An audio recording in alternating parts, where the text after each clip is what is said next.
बड़वानी से दिल्ली में पिछले 25 दिनों से जारी किसान आंदोलन के समर्थन में और केंद्र सरकार द्वारा लाए 3 कृषि कानून के विरोध में अखिल भारतीय किसान संघर्ष समन्वय समिति के बैनर तले नर्मदा बचाओ आंदोलन की नेत्री मेघा पाटकर के नेतृत्व में बड़वानी और धार जिले में ट्रैक्टर रैली के माध्यम से मध्य प्रदेश के किसानों को केंद्र सरकार द्वारा लाए गए 3 कृषि कानूनों के बारे में किसानों को जागृत किया जाएगा।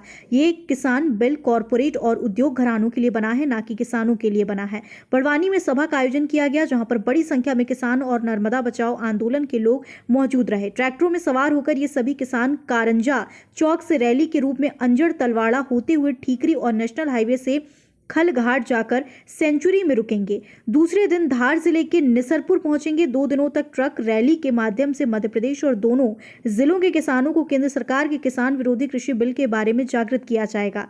इन पे इनका क्या अधिकार है जो आपके हाथ से छीन के बड़े बड़े उद्योग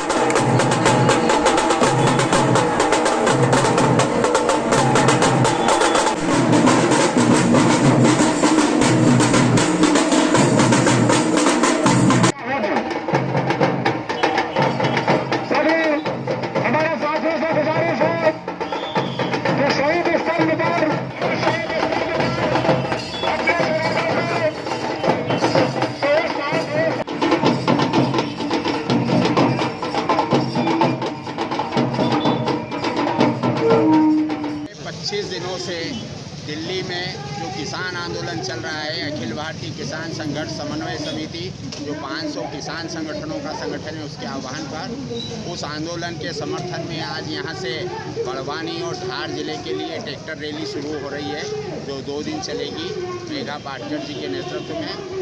यह इसलिए है कि हम मध्य प्रदेश के किसानों को भी जगाना चाहते हैं कि ये जो तीनों कृषि विधेयक लाए गए हैं केंद्र सरकार द्वारा, ये कारपोरेटों को फ़ायदा पहुंचाने के लिए लाए गए हैं। कारपोरेट अडानी और अंबानी जैसे लोगों की पूंजी बढ़ेगी इससे, और किसान बर्बाद होगा, किसानी बर्बाद होगी। इसलिए इन तीनों कानूनों को वापस लिया जाना चाहिए, जो जमाखोरी को छूट देते हैं, जो मंडी व्यवस्था को ख़त्म करने वाले हैं, जो समर्थन मूल्य को ख़त्म करने वाले हैं। ये तीनों कानून वापस लिए जाएं। और जो राजू शेट्टी के नेतृत्व में, राजू शेट्टी जब सांसद थे तो उन्होंने जो संसद में विधेयक पेश किया था, पूरा कर्जा मुक्ति और पूरा दाम, उनको पास किया जाए, उन कानूनों को लागू किया जाए। इसी को लेकर यह आंदोलन चल रहा है। और पूरे मध्य प्रदेश में कल 20 तारीख को करीब 50,000 जगह श्रद्धांजलि दी गई। जो 38 लोग किसान शहीद हुए हैं, उनमें बाबा राम सिंह और अन्य लोग हैं जो ठंड की ठिठुरती ठंड में अपनी जान गंवा चुके हैं। मोदी जी ने रायसेन में भाजपा द्वारा आयोजित किसान सम्मेलन को संबोधित करते हुए एक शब्द उन शहीद हुए किसानों के बारे में नहीं कहा। इससे जाहिर होता है कि यह सरकार किसानों के प्रति कितनी चिंतित है। और आज के अंधेरे में बगैर लोकतांत्रिक नियमों का पालन किए गए जो ये विधेयक लाए गए हैं, उस विधेयक से वापसी ले जाने से कम बात पर कोई किसान संगठन तैयार नहीं है। जब तक ये विधेयक वापस नहीं होंगे तब तक यह किसान आंदोलन चलता रहेगा और मध्य प्रदेश में भी यह आंदोलन और तेज किया जाएगा। क्षेत्र में नर्मदा घाटी के बड़वानी से निकल रही है किसानों, मजदूरों, मछुआरों, पशुपालकों की एक बड़ी ट्रैक्टर रैली। ये है 3 किसान विरोधी कानूनों की सच्चाई बताने के लिए।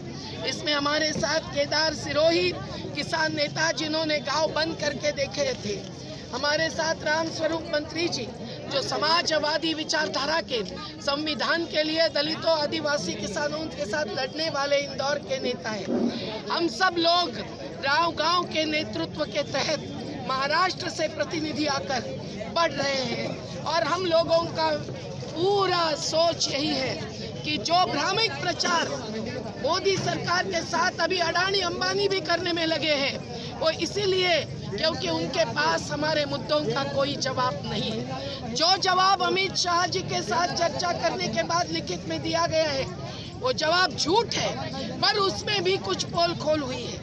उन्होंने कहा है कि खाद्य आपूर्ति में भी हम पूंजी निवेश लाएंगे, मतलब राशन व्यवस्था भी अंबानी अडानी के हाथ चली जाएगी। आज उन्होंने गोडाउन बनाना सोनीपत हरियाणा में शुरू किया, जिसने खबर दी उस जर्नलिस्ट को मार डाला। आज उन्होंने गुजरात में हजारों एकड़ जमीन लेकर गोडाउन बनाना शुरू किया है। ये गुजरात के पुलिस अधिकारी ने निवृत्ति के बाद घोषित किया है। तो आज हम लोग नहीं चाहते कि देश की खेती बर्बाद हो जाए, कॉन्ट्रैक्ट के आधार पर छीनी जाए। हम नहीं चाहते अन्न सुरक्षा खत्म होकर जो गरीब लॉकडाउन के बाद भी भुगतते हैं वो भूखे रहे और मर जाए। और हम नहीं चाहते कि 17 मिनट में एक आत्महत्या किसान की हो रही है तो मंडियों को निजी हाथ में देकर आज की मंडियों में मिलने वाला न्यूनतम समर्थन मूल्य और उसका आधार भी खत्म हो जाए। और इसीलिए ये तीनों कानून खत्म कर शिवराज सिंह चौहान जी ने बिजली के बारे में जो घोषणा की है कि वो सार्वजनिक बिजली परियोजनाओं को 1 रुपया की लीज में दे देंगे निजी हाथों में, तो बिजली भी 10 गुना महंगी हो सकेगी और फिर खेती जो घाटे का सौदा है और घाटे में चली जाकर या तो बेची जाएगी, या तो हड़पी जाएगी, छीनी जाएगी, या तो बर्बाद होगी।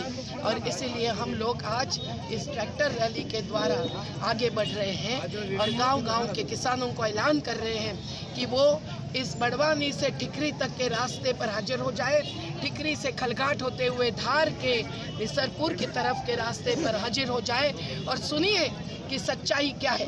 सच्चाई यही है कि अडानी की हर रोज की कमाई 384 करोड़ है और अंबानी की, मुकेश अंबानी की हर रोज की कमाई 1025 करोड़ है। और किसान 1000, 10,000 और 1 लाख के कर्जे के लिए आत्महत्या करने के लिए मजबूर है। पर हम लड़ेंगे, जीतेंगे। खबर भारतवर्ष के लिए बड़वानी से आदित्य शर्मा की रिपोर्ट। अपने शहर, अपने प्रदेश की ताज़ा खबरों के लिए लाइक करें, शेयर करें, सब्सक्राइब करें और हाँ, बेल आइकन दबाना ना भूलें, क्योंकि खबर हमारी, फैसला जनतंत्र का।